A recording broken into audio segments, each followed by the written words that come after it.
En astrologie, au niveau de la recherche astrologique, la précision extrême est un véritable obstacle. Précision dans la date, précision dans la nature de l'événement. Et c'est avec des conceptions trop rigides à ces deux niveaux que l'on se prépare à l'échec prévisionnel. Concernant la date, il est évident que pour beaucoup d'astrologues, la date précise est importante puisque c'est comme cela qu'ils vont se connecter en quelque sorte avec le cosmos. Ils pensent qu'il faut savoir exactement de façon à pouvoir dresser un thème natal, un thème de création, enfin peu importe, un thème de fondation. Et donc sans la date, sans une date, ils sont perdus. Et l'idée, vous savez, comme on dit, pour tracer une ligne droite, il faut 2 points. L'idée qu'on doive avoir 2 dates pour créer une période, quelque chose qui n'existe pas trop dans la mentalité astrologique actuelle. Bon. Moi, je considère au contraire qu'une date doit toujours être un commencement et aller jusqu'à la fin et le début d'une autre date. Bon. Ça me paraît fondamental. Donc, la date ne fait que déterminer un début et une fin. Mais entre le début et la fin, il peut y avoir un espace de temps important, évidemment. Deuxièmement, concernant la nature de l'événement. Bon. D'ailleurs, Barbault lui-même est revenu en arrière. Il a dit, oui, j'avais annoncé ceci, mais ça pourrait être autre chose, etc. Bon. Alors, puisque maintenant il parle de la pandémie et non plus de la guerre mondiale. Bon. Effectivement, au niveau politique, puisque l'astrologie, à mon avis, nous parle beaucoup de la société, des mouvements sociaux,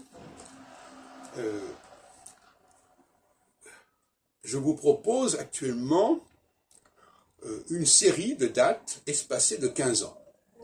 Depuis 1965 jusqu'à 2025, c'est-à-dire sur 60 ans. Alors, ça ne signifie pas que tous les 15 ans, il se passe exactement la même chose, et surtout, n'oublions pas ce que je viens de dire tout à l'heure, que tous les 15 ans, c'est le début de quelque chose qui va se déployer sur 7 ans. Puisqu'entre les deux, il y a la phase inverse. Si on prend par exemple 1965, c'est l'élection de la réélection, mais cette fois-ci au suffrage universel, ce qui n'était pas le cas en 58, de Charles de Gaulle, et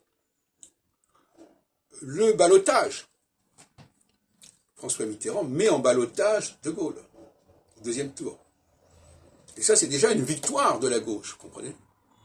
Même si elle a perdu, elle a quand même avancé, elle a quand même progressé, et ça prépare d'ailleurs, d'une manière ou d'une autre, 1968, qui est le fameux mai 68, etc., qui est toujours dans la même période, commencé en 65, et qui va pendant 7 ans.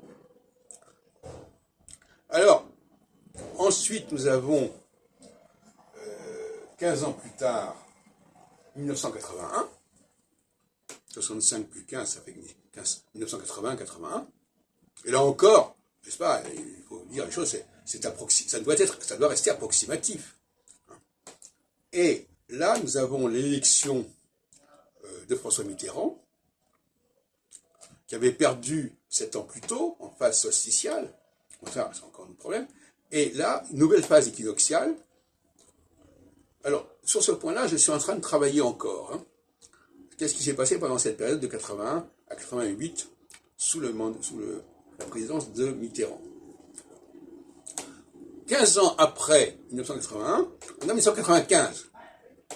En 1995, je me glorifie d'avoir annoncé cette date, ce grand mouvement social qui est resté dans les annales historiques comparable quasiment à 1968. En 1995, ce sont les grandes grèves face au plan Juppé, au lendemain de l'élection de Jacques Chirac à la présidence, et ce sera suivi, toujours dans la même période de 7 ans, en 97, de la dissolution de l'Assemblée nationale par Chirac et de l'arrivée au pouvoir en tant que Premier ministre, ce qui nous rappelle le débat actuel sur Mélenchon, etc., une cohabitation avec Lionel Jospin qui va quand même durer 5 ans. Bon, donc 95, 97. Tout ça, ce sont des avancées de la gauche.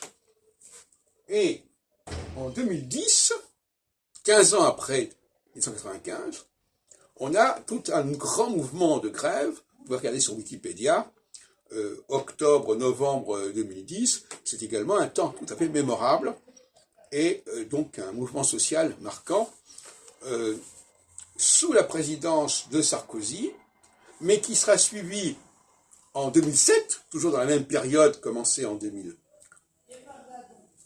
Il sera suivi en 2012, pardon, excusez-moi, sous la même période commencée en 2010, par l'arrivée à l'élection de François Hollande, président socialiste.